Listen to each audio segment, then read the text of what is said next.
Welcome to Somerset Weekly Wrap-Up for the week of October 9th to October 25th. After Town Administrator Mark Alucci had attorney Arthur Frank look into whether a ship was allowed at the site of the former Brayton Point power plant, Frank determined it was not under the town's bylaws. The town put a cease and desist order on the ship, but Alucci said the operations continued, so Attorney Frank filed an injunction in court to have the ship stop operating at the site and leave. Boats were being loaded into the ship to transport to other places. Selectman Alan Smith said the residents in the Brayton Point area appreciated Alucci's efforts. Health agent Timothy Turner said he got complaints from people who live in the area that they could smell diesel fumes. Turner said that when he and Harbor Master Robert Gainham went to the area, they could not smell diesel. He said the diesel fumes went away after the engines of the ship were shut off. The Somerset Berkeley Regional School Committee on Tuesday night approved of a change to the animals in school policy that will allow for staff to bring therapy dogs into Somerset Berkeley Regional High School. Math Content Coordinator Andy Lawrence will be bringing his trained therapy dog to SBRHS. He said therapy dogs can help students and staff with emotional situations. Principal Susan Brailsford said dogs bring smiles to faces and have a calming effect on people. She said appointments for students to see the dog can be made and it can be used in crises.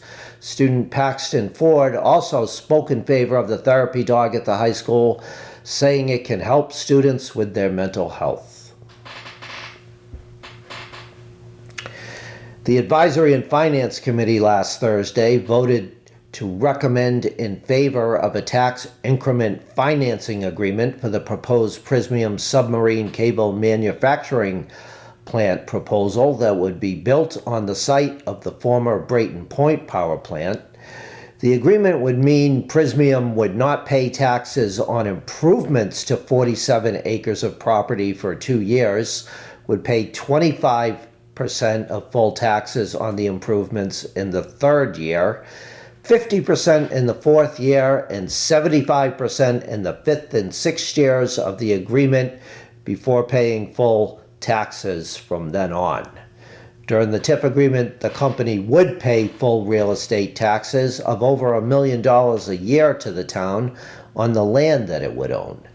TIF agreements are meant to help attract businesses to Somerset and to help them get up and running so that they are paying a lot of tax revenue to the town. The Prysmian project at full build-out is expected to pay about $9 million a year in full taxes after the tax agreement. The Somerset Sentinel, which has been an online news source for the town for the past 3 years, now also has a free print version that is being printed by Mallard Printing with donations. Copies of the print version of the Sentinel are available at the Somerset Council on Aging, Eugene Murphy Village Apartments, John F. Kennedy Terrace Apartments, North Farm Senior Estates, Eau Claire's Market, Somerset Country Store, Rogers Family Restaurant, the Sunoco Gas Station on County Street, Little Audrey's Convenience Store, the Somerset Public Library, Somerset Town Office Building, and Somerset Grill. In sports, the undefeated Somerset Berkeley Regional High School field hockey team beat what was an undefeated Case team on Tuesday. For the Blue Raiders, Carissa Albin and Emily Carr both had hat tricks in the 10-1 win.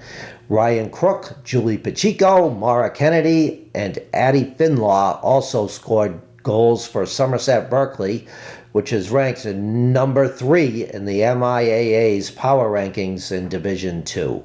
On Monday of this week, both the boys and girls soccer teams from Somerset Berkeley Regional High School won the Cabral Cup over Case. The boys won by a score of 4-1 over the Cardinals. Nick Scanlon and Derek Kamara each scored 2 goals for the Blue Raiders in the game. The SBRHS girls team beat Case by a score of 6-0. Lauren Russa scored 2 goals for Somerset Berkeley, and goals were also scored by Karis Carey, Leila Venancio, Emily Fernandez, and Julia Costa. Thank you for tuning in to Somerset Weekly Wrap-Up. We will see you next week with news from around Somerset.